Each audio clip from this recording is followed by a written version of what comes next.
भुनक्तु सह वीर्यं करवावहै तेजस्विनावधीतमस्तु मा विद्विषावहै।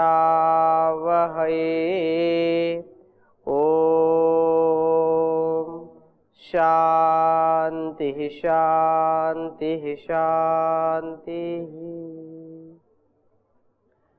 वैदिक जीवन पद्धति की इस कक्षा में आपका हार्दिक स्वागत है, अभिनंदन है। धर्म का सहारा लेकर के धर्म के नाम पर जो अधर्म को बढ़ावा देते हैं तो उनको भी दंड मिलता है। इस प्रसंग में हमारी चर्चा चल रही थी कि जो लोग अधर्म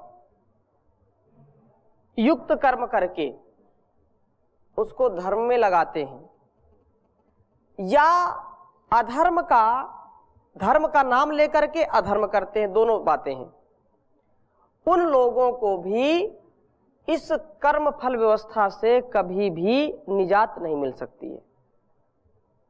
जितने अंश में उसने चोरी की है, जितने अंश में उसने समाज को धोखा दिया है, जितने अंश में उसने हिंसा की है दूसरों की, उसका परिणाम उसको भोगना ही पड़ेगा।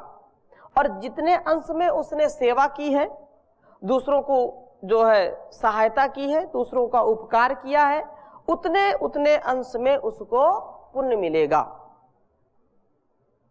आज का जो परिवेश है उसमें बहुत ऐसी बातें सुनने में आती हैं कि बहुत लोग सेवा के नाम पर दूसरों का धर्म परिवर्तन कर देते हैं। धर्म से तात्पर्य, धर्म तो हम यहाँ अपना जो हमारा निज कर्तव्य है वो धर्म हम कह रहे हैं, लेकिन तथाकथित लोगों के द्वारा जो कहा जाता है कि ये हिंदू, मुस्लिम, सिख, ईसाई, बौद्ध, जैन ये धर्म हैं, ऐसा जो मानते हैं, उनमें ऐसे बहुत मिशन चलते हैं कि धर्म परिवर्तन करो, सेवा करेंगे, थोड़ी सी करुणा दिखाएंगे, पुस्तकें देंगे, धन देंगे, औषधि देंगे और फिर उनका धर्म परिवर्तन कर लेंगे। तो उनको भी इस परिणाम से, इस पाप से निजात नहीं मिल सकती।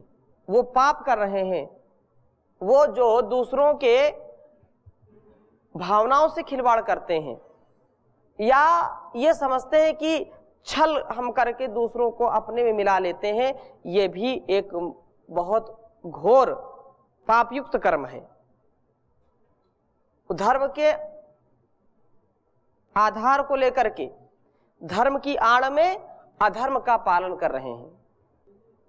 वो कहते हैं कि मैं सेवा या मैं धर्म का प्रचार प्रसार कर रही हूं, लेकिन वो धीरे धीरे उनका पूरा मिशन उसमें काम करता रहता है, जो कि हमको भी सावधानी पूर्वक हर व्यक्ति की जो चालबाजी उसको समझ करके अपना जीवन व्यतीत करना चाहिए। उनके झांसे में कभी नहीं आना चाहिए, क्योंकि अपना जो कर्तव्य है, अपना जो धर्म है, अपना जो कर्तव्य, अपना धर्म है, स्वधर्म ही सर्वोपरि है। स्वधर्मे निधनम श्रेय परधर्म भयावह। अपने धर्म में मर जाना, मिट जाना वो श्रेयकर है, लेकिन दूसरों का धर्म स्वीकार करना, पर कर्तव्य में जाना, अपने कर्तव्य, अपने राष्ट्र से धोखा करना, राष्ट्रद्रोह करना, समाज से द्रोह करना, ये क्या है? ये बहुत ही निंदनीय है। इससे हमको बचना चाहिए। और ये धर्म हमारे जीवन का सार है।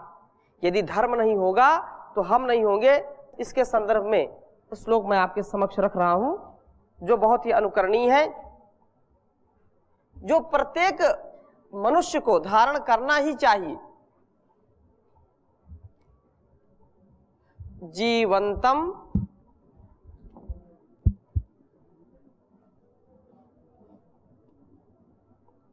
जीवंतम मृतवन्मये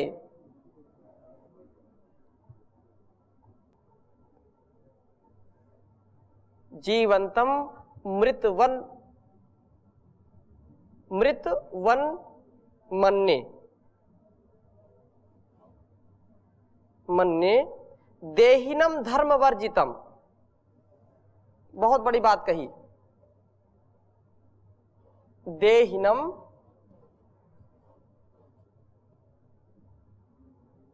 धर्म वर्जितम।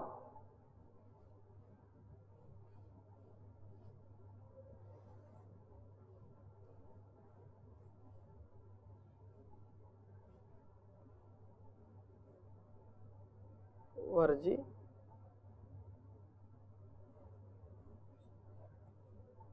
देहिनम धर्म वर्जितम। और कह रहे हैं मृतो धर्मेण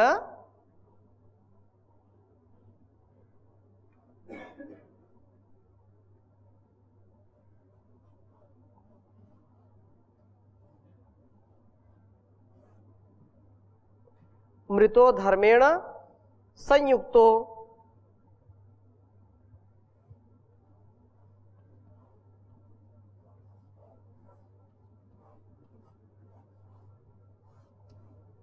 मृतो धर्मेण संयुक्तो दीर्घजीवी न संशयः।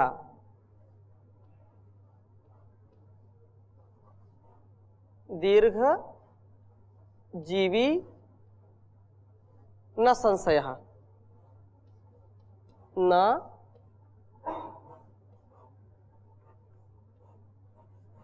न संशयः। ध्यान देंगे। जीवंतम मृतवन मन्ये देहिनम धर्म वर्जितम मृतो धर्मेण संयुक्तो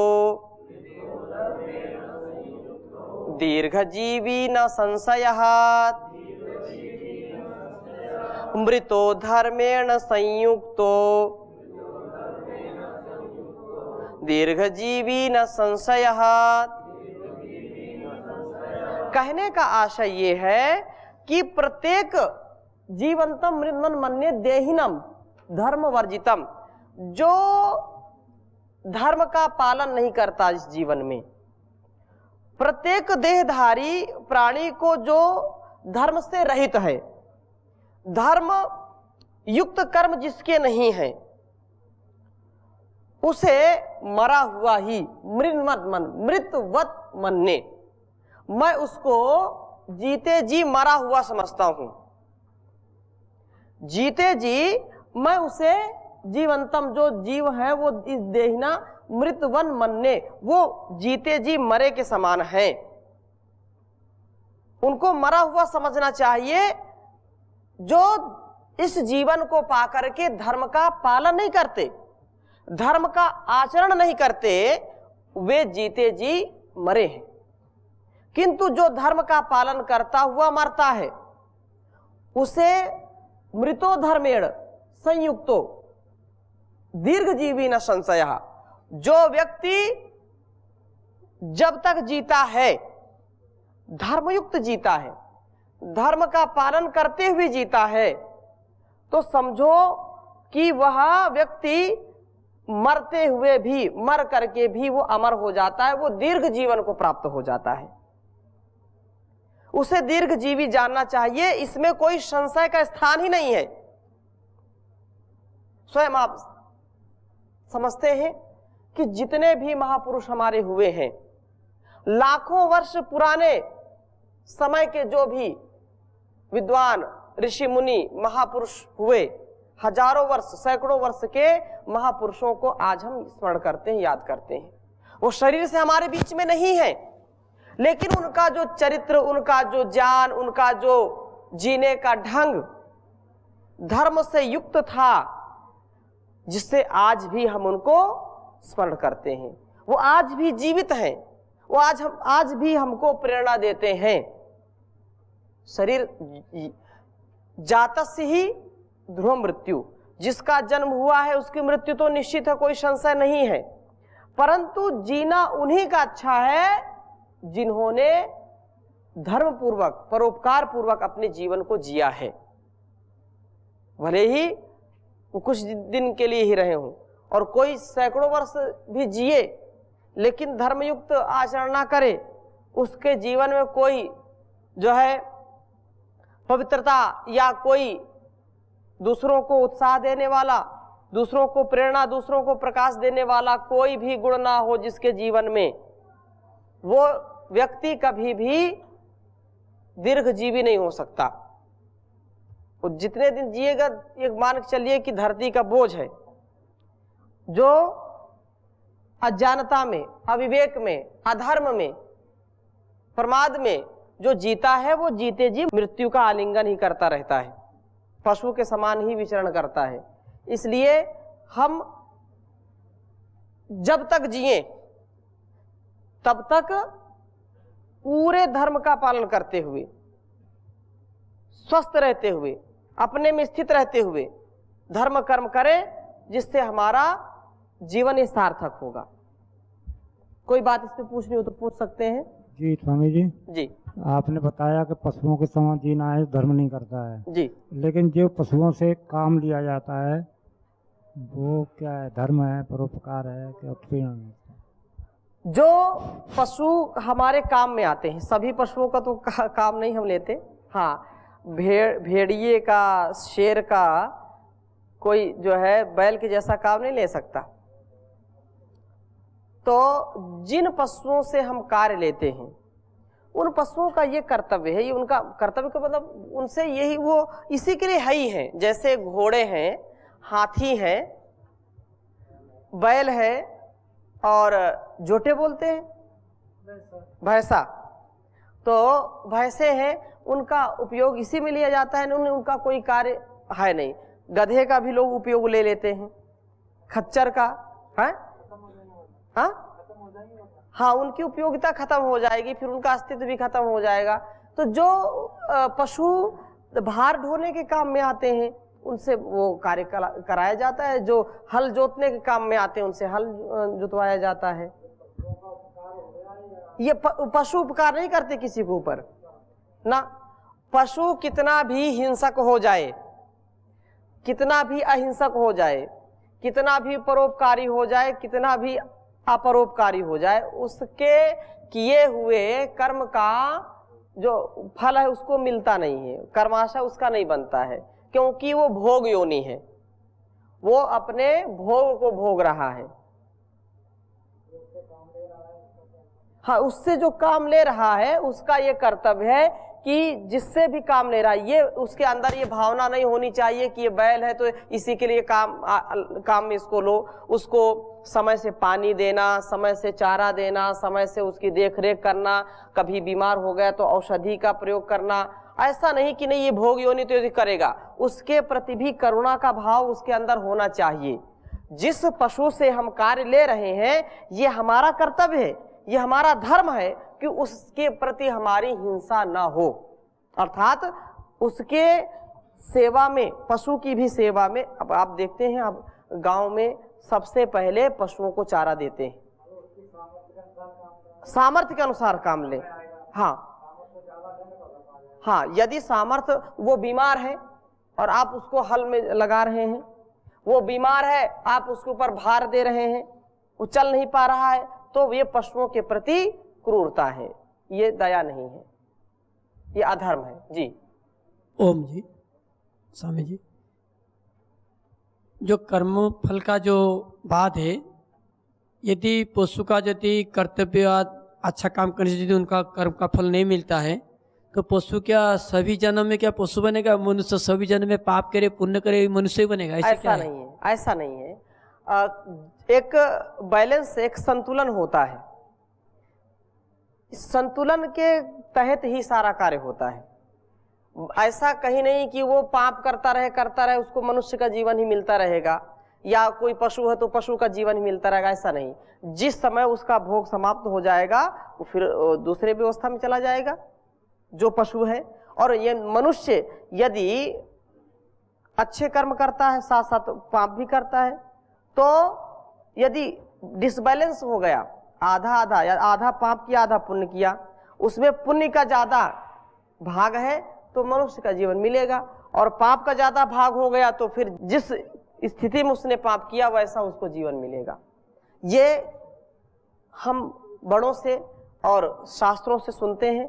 ऐसा कोई व्यक्ति नहीं मिला आज तक कि वो आकर के ये बताया हो कि मैं जो है ये पशु था, मेरे ऐसे पुण्य थे इसलिए ये मनुष्य का जीवन मिल गया है, अब मैं आगे मनुष्य बनूंगा या पशु बनूंगा, ऐसा कोई कहने वाला आज तक मिला नहीं। तो इसको हम जो उदाहरण से जो जिसका जीवन ही जैसा है, जी, जैसे कोई हिंस्र टाइप का होता है, इसका मतलब पिछले जन्म में हिंस्र टाइप का जानवर होता होगा, इसलिए पिछले जन्म में भी होता है। कोई संरक्षित रखता है, जैसे चिंटी संरक्षित रखता है जी, तो चिंटी की तरह उसका पिछले जन्म में स्वभाव था, इसलिए इस जन्म में भी धन को संग्रह कर रखना उनका कह सकते हैं। कुछ संस्कार होते हैं और कुछ इस जन्म से भी संस्कार आते हैं, संसर्ग से दोष आते हैं और संसर्ग से गुण भी आते हैं।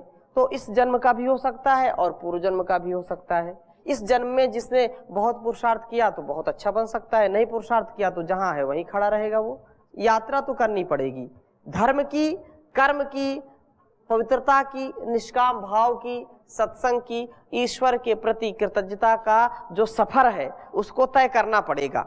बिना तय किए आप वहां तक पहुंच नहीं सकते। जी, जो आधा आधा बताया ना, ये खाली मनुष्य जीवन के लागू होगा ना सारे जीव जंतुओं के ऊपर लागू होगा? मनुष्य जीवन के ऊपर वो तो भोग योनि है, वहां उनका कर्माशय नहीं बनता। वहां 50% ऐसा नहीं है कि किसी शेर ने 50% तो हिंसा की और 50% उसने उपकार किया, ऐसा नहीं है। वो तो उसका स्वभाव ही है। जैसा सुनील जी बोल रहे थे अभी कि पशुओं का जो स्वभाव है वो तो करेंगे ही करेंगे, उनके स्वभाव में परिवर्तन नहीं ला सकते हैं। यदि परिवर्तन लाते हैं तो उनको वैसा, जैसे आप अभी देखें कि विदेशों में दुबई आदि में भी, यहाँ भारत में भी बहुत लोग शेर पालते हैं, बहुत लोग मगरमच्छ पालते हैं, हाथी पालते हैं या भालू पालते हैं। तो उनको वैसा वो स्वभाव बनाते हैं, धीरे धीरे वैसा अपने वश में उसको करते हैं। लेकिन जिस दिन उसका मूड खराब हो गया तो वो हमला भी कर देता है, क्योंकि उसका वो स्वभाव है। उसको इतना भरपेट खिला देते हैं मांस पहले कि उसको खाने की इच्छा नहीं होती है, या उसका बचपन से उसका कुछ ऐसा स्वभाव करते हैं, संस्कार क्या उसको वैसा स्वभाव बनाते हैं। जी, ठीक है। हाँ, तो इसलिए इसको हमको जीवन में उतारना चाहिए। दूसरी बात यह है कि ये जो जीवन है, इस जीवन में यदि आपने धर्म कर्म नहीं किया, इसकी सार्थकता को नहीं समझा, तो फिर बहुत ही गड़बड़ हो जाएगा, विनाश हो जाएगा। क्योंकि कहा कि अजरा अमरवत प्राज्यो, लिख लीजिए, अजरा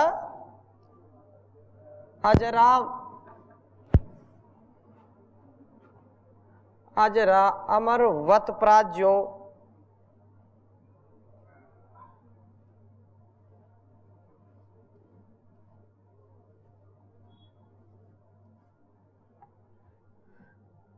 विद्यामर्थम च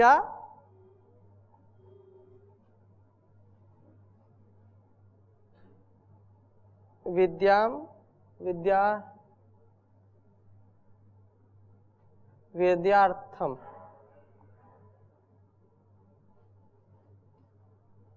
विद्यार्थंचम चिंतयेत, अर्थम च चिंतयेत।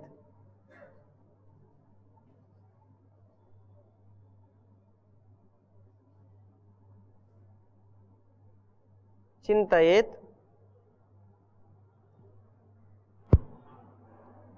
गृहीत इव केशेषु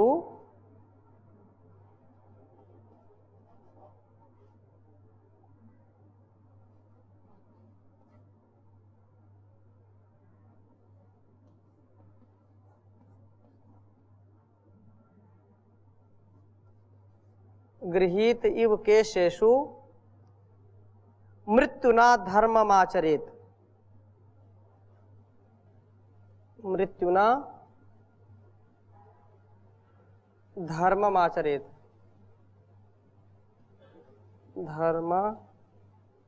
धर्ममाचरेत।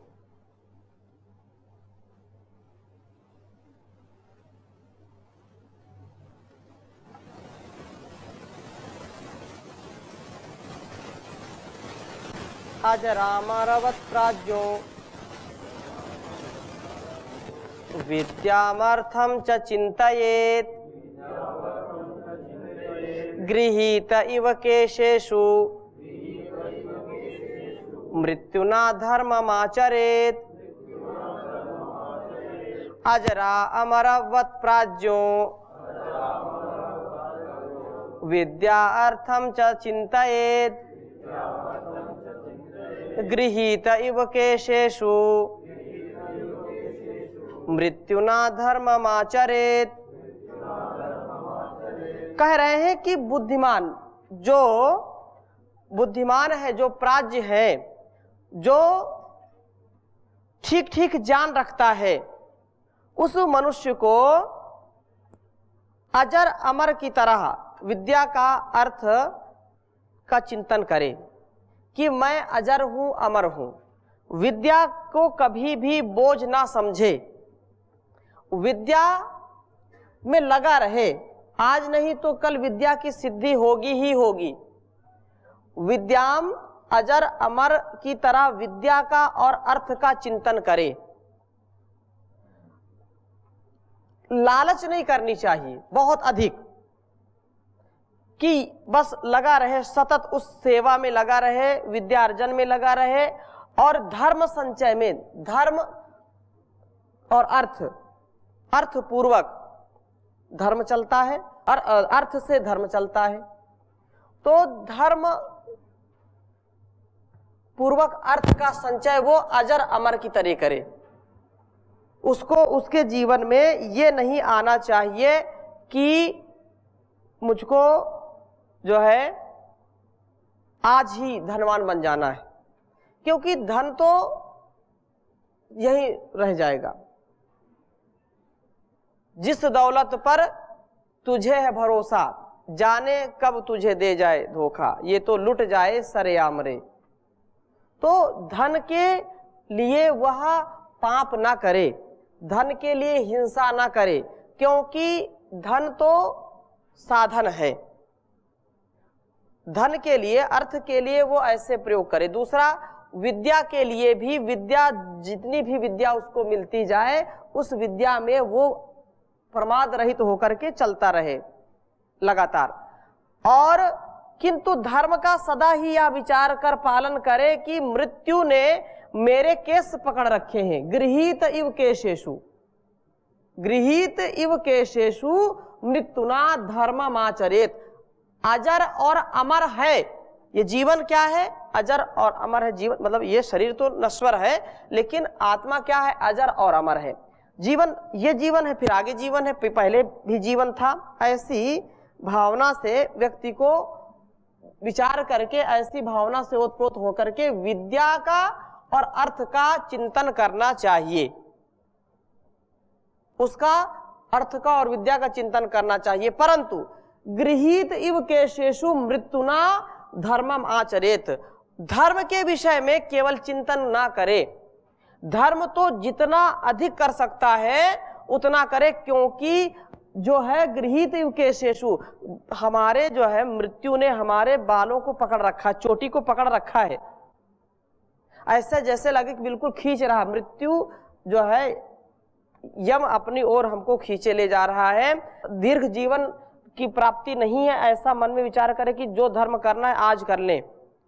अर्थात एक क्षण के लिए भी अधर्म पूर्वक कोई भी कार्य ना करे, धर्म में ही सदा रत रहे।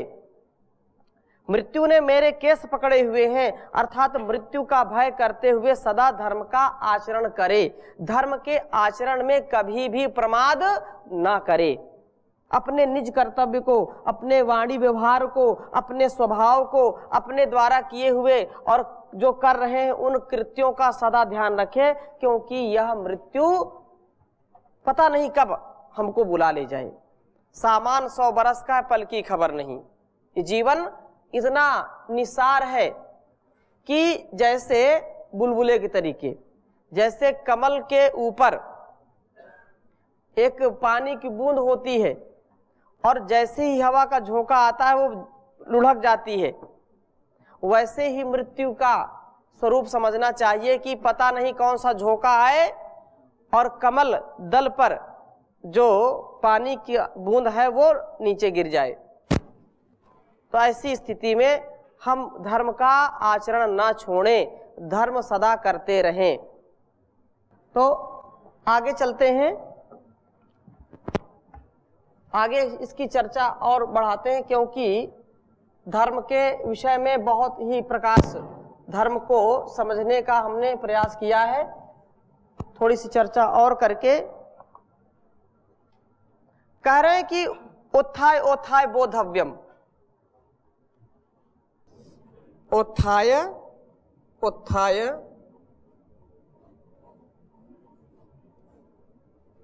बोधव्यम।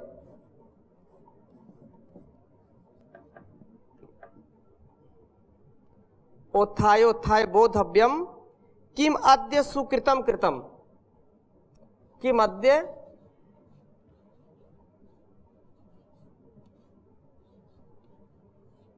सुकृतम कृतम।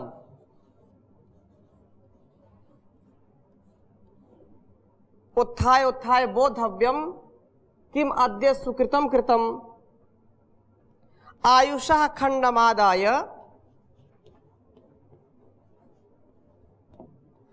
आयुषः खंडमादाय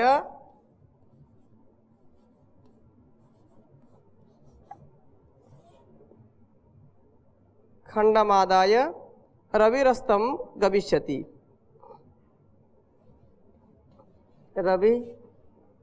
रविरस्तम गमिष्यति।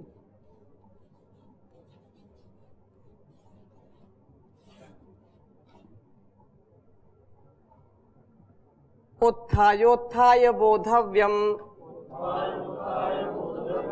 किमद्य सुकृतम कृतम आयुषा खंडमादाय रविरस्तम गमिष्यति। उत्थाय उत्थाय बोधव्यम, एक भी क्षण के लिए लापरवाही ना हो, प्रमाद ना हो। बार बार उठ उठ करके मनुष्य को प्रतिदिन प्रातः काल उठते ही यह सोचना चाहिए, बोधव्यम, यह विचार करना चाहिए, यह चिंतन करना चाहिए कि मध्य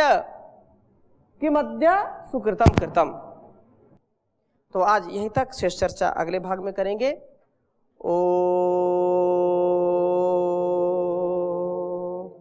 शांति शांति शांति।